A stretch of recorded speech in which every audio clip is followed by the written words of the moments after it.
Maganda yung game. Pinakita nyo talaga na lahat kayo may chemistry. Lahat nag-test, lahat nag-provide. So, hindi nyo pinalamang yung kalaban nyo. Ano yung masasabi? Ano lang, we execute lang yung plays namin. Tapos ginamit lang namin yung advantage namin, which is to run the whole game. Yun lang. And thankful na nalo kami. Sir, 2-0 na kayo ngayon.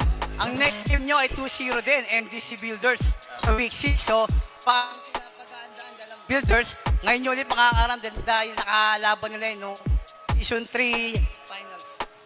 Siguro, fair lang namin sarili namin. And then sa susunod na laro namin, usap lang ulit, then focus lang sa game. Yan. Dahil for the game, shout out yung mga bati.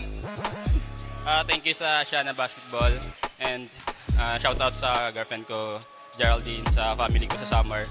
And sa mga mga katrabaho ko sa Asiana, sa DMY, sa Engineer Marty, Engineer Frank, Engineer Warren, and si Engineer Karen. Yan lang. Okay, once again, congrats, Asiana, congrats.